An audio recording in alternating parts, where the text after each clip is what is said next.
Ya, Assalamualaikum warahmatullahi ta'ala wabarakatuh. Qala rabbi shrah li sadri wa yassir li amri wahlul 'uqdatam min lisani yafqahu qawli. Rabbi zidni ilman warzuqni fahman. Allahumma yassir wa la tu'assir wa tammim bil khair.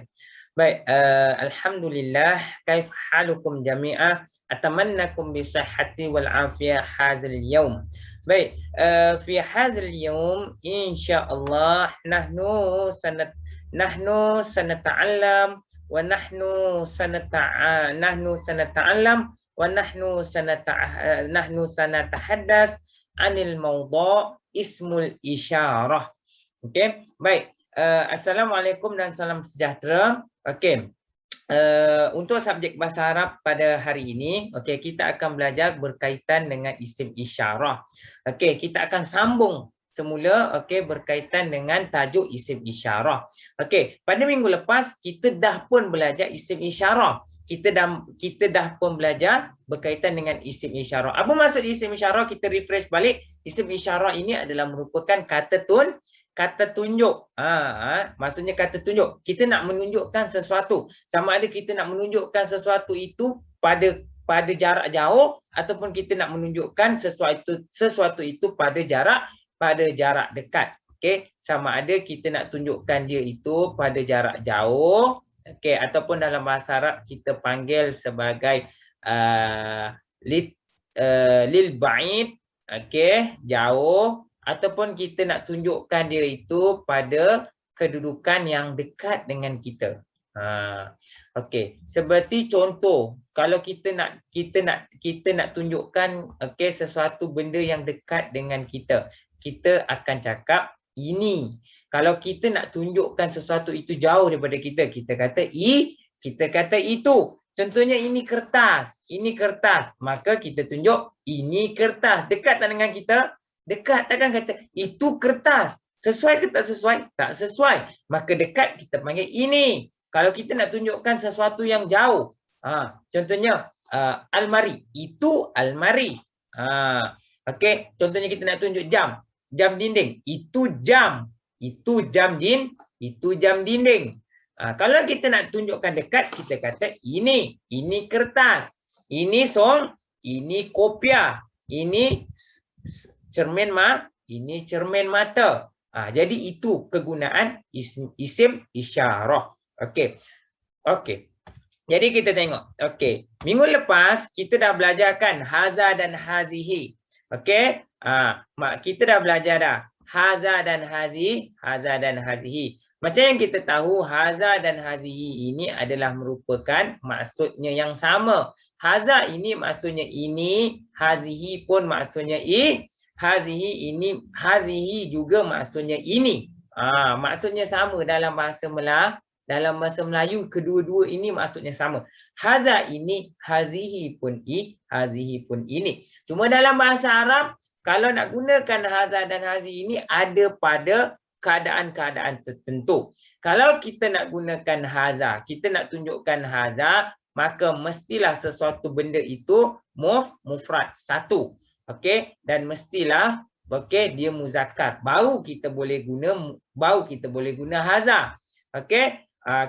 Kemudian untuk hazihi, kita mesti pastikan benda yang kita nak tunjukkan itu mufrad. Apa maksud mufrad? Mufrad itu maksudnya satu, bendanya satu saja. Contohnya jam, satu jam. Contohnya songkok, ada satu je songkok atau ada satu je kopiah. Kalau jam ada satu je jam. Kemudian muannas. Kemudian kalau kita nak gunakan hazihi, dia mesti mufrad, dia mesti muannas. Kalau kita nak guna haza, dia mesti mufrad, dia mesti muzakkar. Macam yang Ustaz kata tadi, mufrad itu adalah satu. Bendanya satu. Kalau muzakkar, dia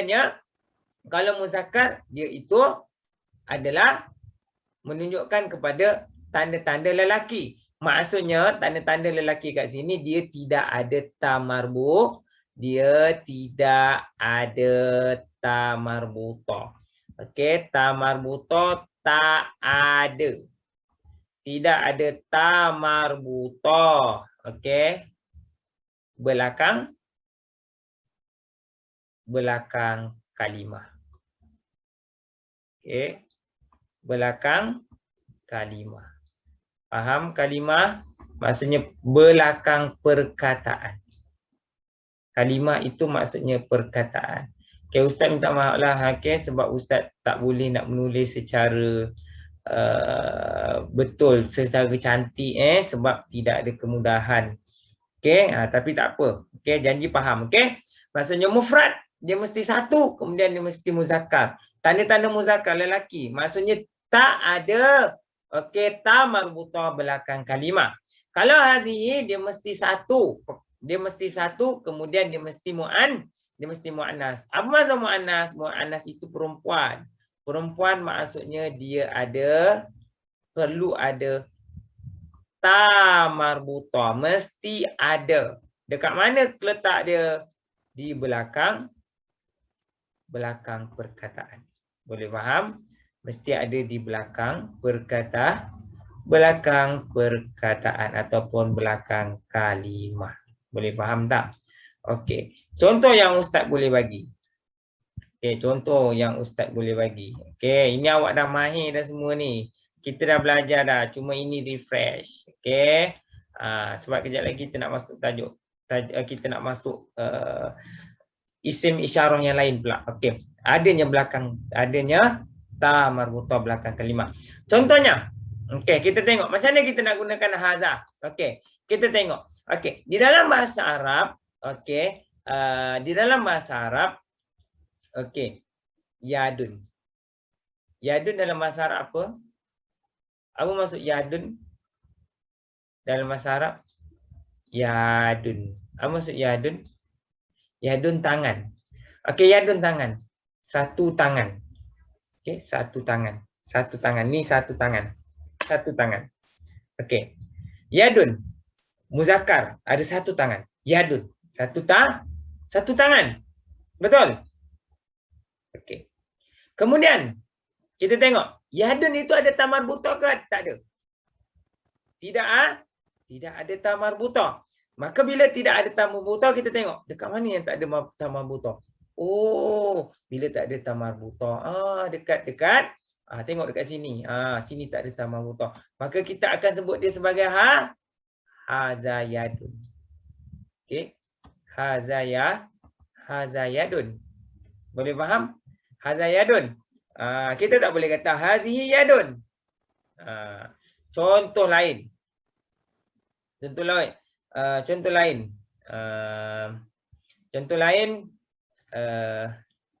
Kirtosun. Okey. Contoh lain.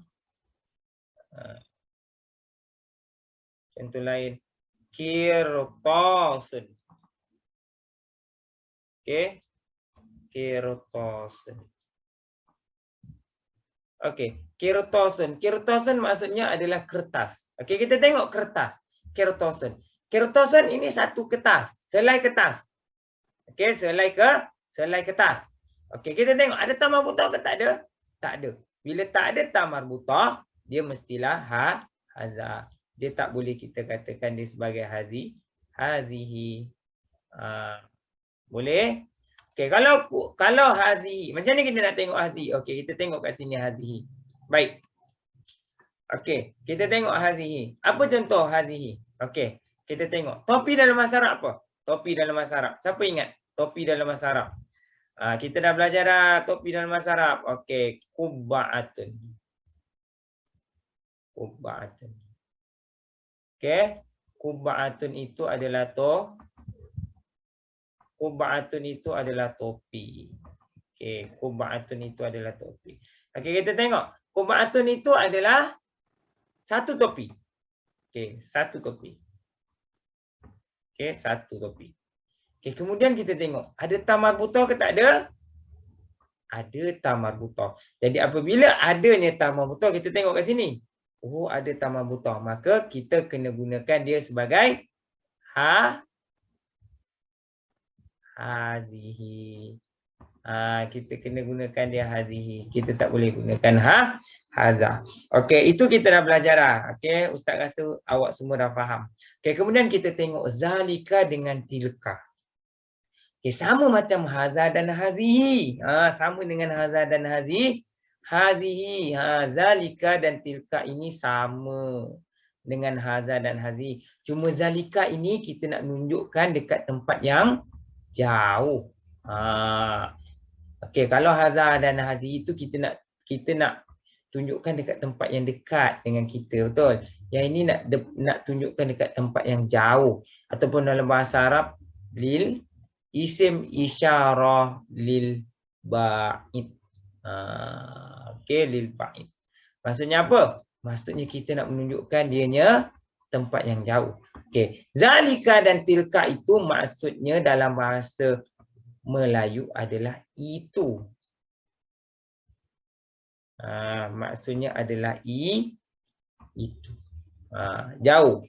Okey, zalika itu kita nak tunjuk itu. Jauh tu kita nak tunjukkan. Itu kipas. Itu langsir. Jauh. Kalau dekat kita kata ini kertas. Ini kopiah. Ini jam tangan. Ini tangan. Betul? Tapi kalau zalika dan tilka maksudnya itu, nak tunjukkan jauh. Okey, nak tunjukkan jauh. Itu kereta. Okey, itu rumah. Itu dewan. Itu sekolah yang jauh daripada awak. Okay. Bendanya sama, asasnya sama. Untuk zalika sama macam haza. Zalika ini okey sama macam haza.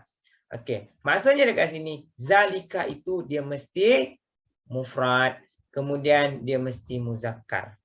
Okey, mesti mufrad dan mesti muzakkar. Baru kita boleh guna zalika. Kalau tilka pula, dia mestilah mufrad, kemudian dia mestilah muannas. Baru boleh guna baru kita boleh guna tilka.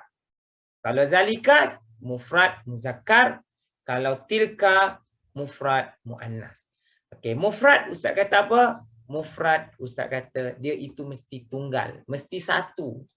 Bukannya dua, bukannya tiga, mesti satu.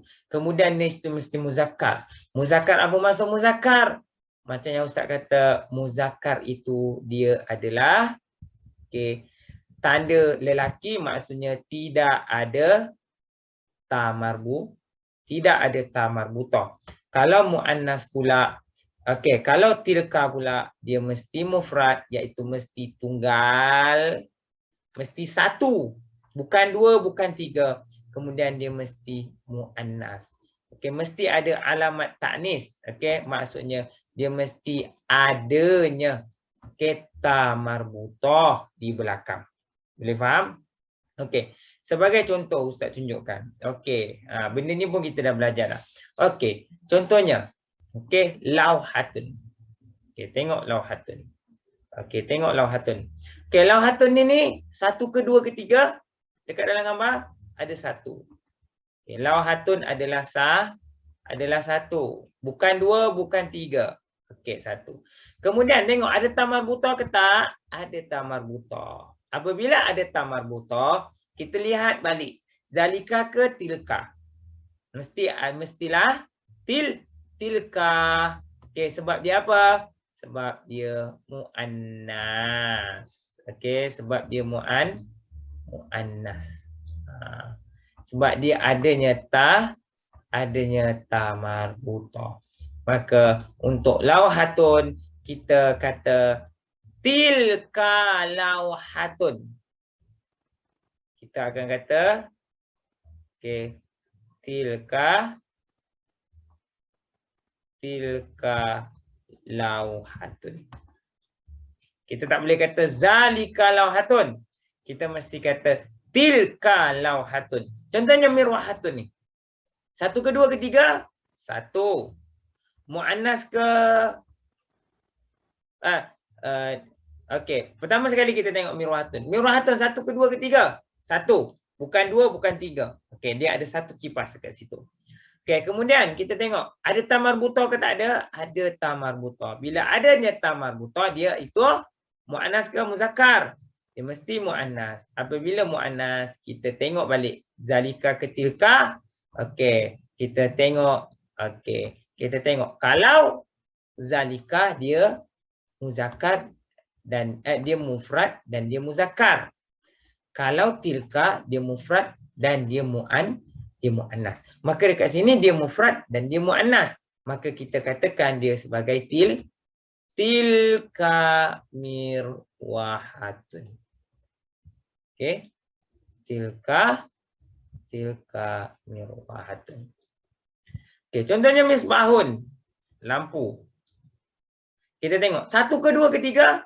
Okey, satu. Bila satu dia mufrad. Satu lampu. Satu lampu. Bukan dua, bukan tiga. Kemudian kita tengok ada tamar buta ke tak? Tidak ada tamar buta. Bila tidak ada tamar buta, maka dia disebut sebagai muzakkar.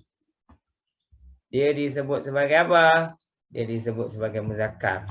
Okey, maka kita tengok. Jika benda itu mufrad dan dia muzakkar, maka kita akan sebut dia sebagai kita akan sebut dia sebagai zalika.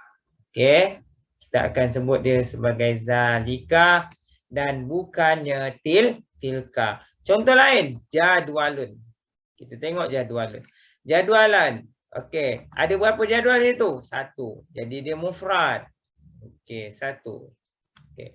Kemudian kita tengok, ada tamar buta ke? Tak ada. Tidak ada tamar buta. Tidak ada. Maka kita akan kata dia sebagai muzakkar.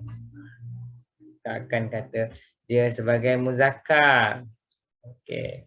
Kita akan kata dia sebagai muzakkar. Baik.